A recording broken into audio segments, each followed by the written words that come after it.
Ó, o secretário de Assistência Social, João de Deus, que representou o governador Rafael Fonteles na solenidade, fala da disputa interna do PT, os espaços na chapa majoritária. Ainda é proporcional. Proporcional vamos falar daqui a pouco.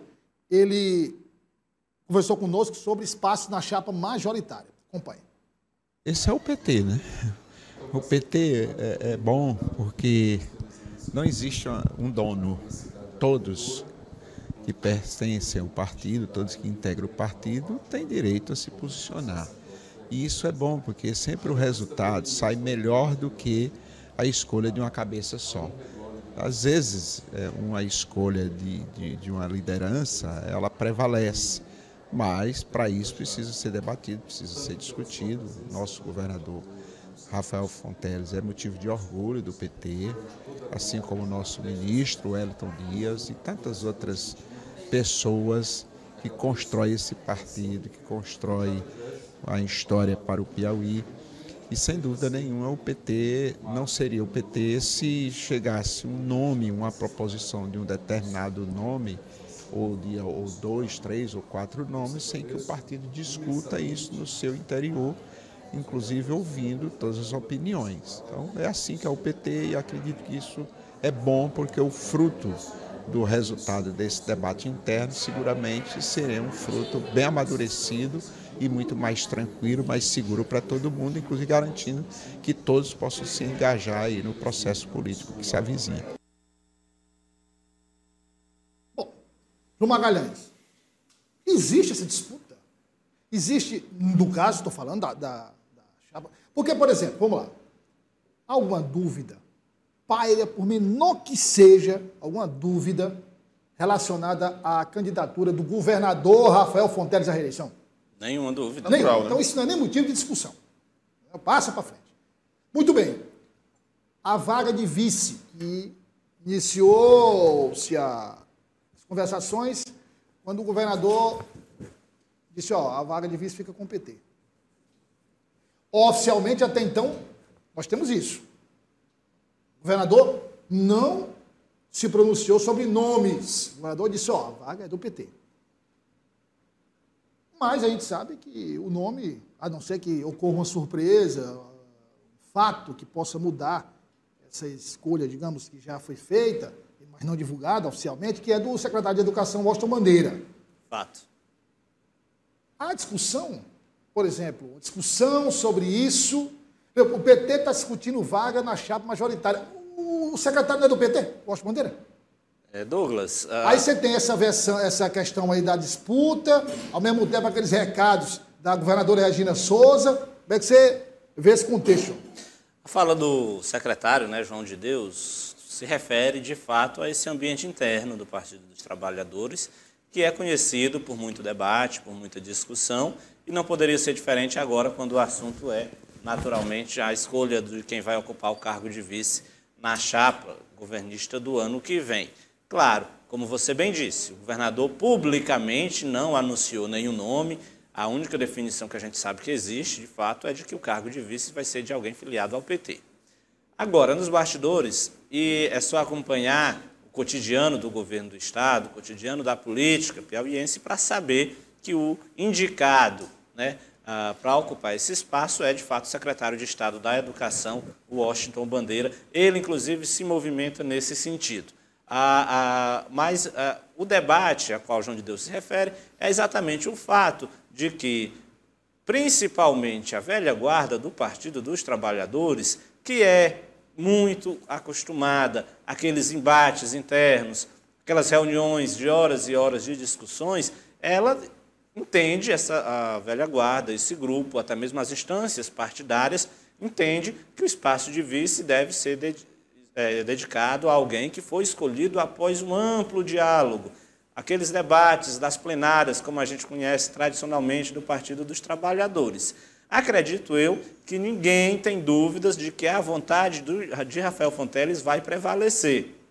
O Washington Bandeira tem, naturalmente, todas as condições, eu diria que é uma questão de tempo, para ser oficializado como o candidato a vice. Agora, naturalmente, as instâncias partidárias do PT precisam também fazer aquele discurso protocolar de dizendo que a definição vai sair do PT, de que é um assunto que vai ser discutido nas instâncias partidárias, de que a velha guarda quer opinar. É natural também que o PT Raiz reivindique esses espaços. Agora a gente pontua, inclusive, que é o próprio Merlong Solano, que é um nome que chegou a ser citado nos bastidores como alguém que poderia representar a velha guarda do PT na chapa majoritária do ano que vem. Ele mesmo veio a público dizer que não tem essa pretensão, o nome dele não está posto, inclusive disse até que essas citações ao nome dele para vice têm prejudicado a articulação dele para deputado federal, já que em algumas cidades ele tem chegado e as pessoas dizem, não, eu não sou candidato a vice, eu já estou procurando outro deputado. Não, e aí entra aquela frase que é até uma frase típica de piada, que é, para me incluir fora dessa, né? Então ele mesmo já veio a público dizer isso. Mas, como a gente disse aqui, o PT tem um debate interno muito forte e eu acredito que as instâncias partidárias estão provocando esse debate exatamente para deixar bem claro que o governador pode e deve e vai escolher quem ele quer. Mas o partido quer dar um aval no sentido de dizer exatamente quem é um nome que foi homologado pela sigla e que surgiu nesses debates internos. Continuando essa linha de raciocínio do João, claro que, por exemplo, o PT não é um partido que vou indicar isso aqui e acabou, não se discute mais. Não, o PT, historicamente, foi constituído de debates, discussões, até batendo chapa mesmo lá nas convenções. Porque todo mundo sabe, Rafael Fonteles é candidato à reeleição e o vice é Washington Bandeira. Agora, obviamente, vai chegar um momento, Natan, que o Washington Bandeira vai lá no PT, discutir com as instâncias, com os filiados, o governador também, para ir referendar, e também as instâncias apresentarem sugestões, né, enfim, todo esse protocolo tem que existir. Mas eu não estou aqui desmerecendo nada do PT em termos de instância, de discussão. Eu só estou dizendo que, nem quando o Wellington Dias era governador, da velha guarda, velhíssima guarda do PT, nem quando ele era governador, ele deixou, digamos, o partido, deu carta branca para o partido indicar um vice. Não, ele escolheu um vice num trabalho de composição e levou para o PT referendar.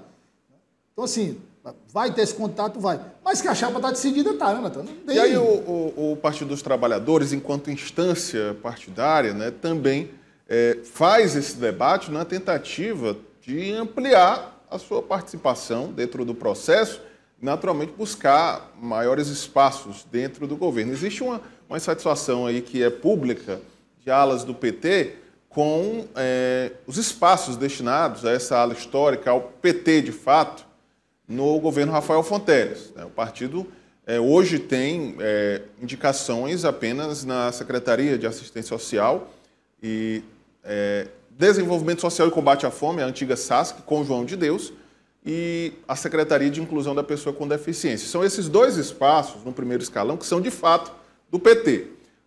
As outras secretarias, como, por exemplo, a Saúde, a Educação, a Segurança, são ocupadas por petistas, mas que são nomes ligados ao governador. Só para não perder o que o Natan colocou. Vai ver se a gente lembra aqui de cabeça, quer dizer, Educação, Washington Bandeira, cota do governador. Comunicação, Marcelo Noleto, cota do governador. Saúde, Antônio Luiz, cota do governador. Fazenda, Emílio Júnior, cota do governador.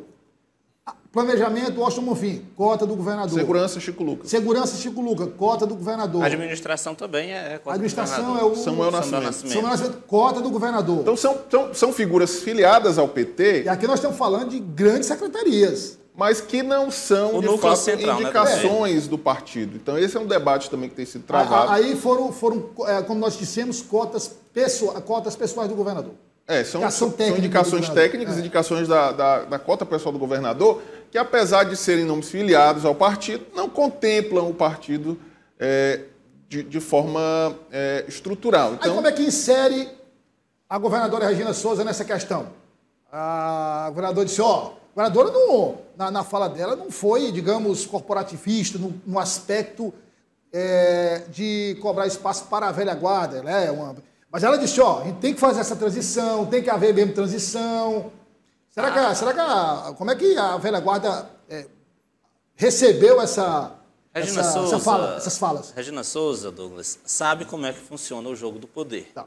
Ela está no no poder. PT especial, né? Ela está no poder desde 2003, porque sempre foi aquele nome, né, coringa de Wellington Dias. E de extrema Regina confiança. Souza vai ser o nome que representa o Wellington Dias. Então, ela sabe como é que funciona a linguagem do poder. O próprio Wellington Dias, por mais democrático que fosse, e aí é preciso reconhecer a capacidade de diálogo que ele tem, que é infinitamente maior do que a de Rafael Fonteles, até porque ele nasceu no sindicalismo, onde ou você conversa com todo mundo ou você não vai para frente, né? Então, o Wellington Dias, que vem lá de fazer política na construção sindical, ele, mesmo assim, quando tomava uma decisão, estava tomada, né, e informava, né, e tentava convencer os outros a aderir sua ideia. Mais uma vez, a decisão tomada, ele não ia voltar atrás por conta de argumentos daqueles outros aliados.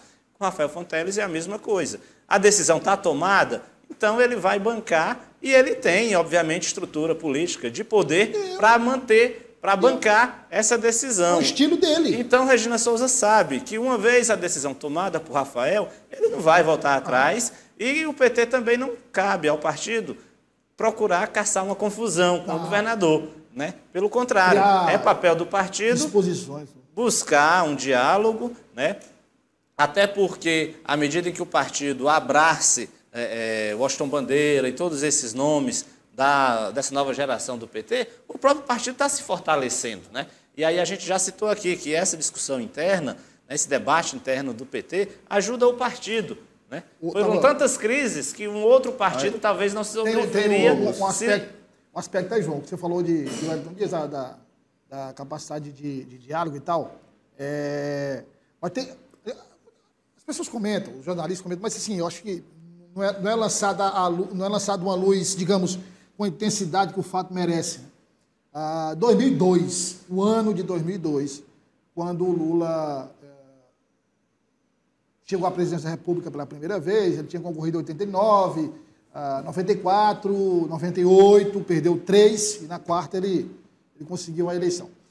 Eu lembro que a entrevista que eu fiz com o ex-governador Hugo Napoleão, entrevista longa, de 1h30, que o governador fez algumas revelações. Ele disse que se arrepende de ter ingressado com uma ação para caçar o mandato do Monsanto, né? Sim.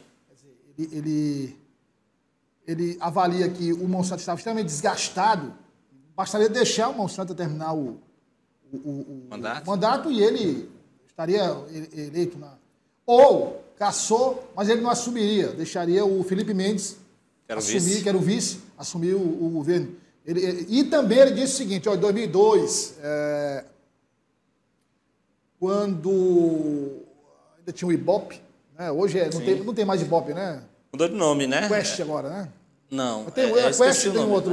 Mas bem, aí era o Carlos Augusto Montenegro, que era o presidente do Ibope, e aí o Carlos Augusto Montenegro fez uma visita a ele aqui em Teresina e disse, olha, você está eleito, e naquele instante, retrato, você está eleito. Agora, tem uma coisa, se o Lula crescer muito, a eleição pode se decidir no primeiro turno para o Wellington Dias.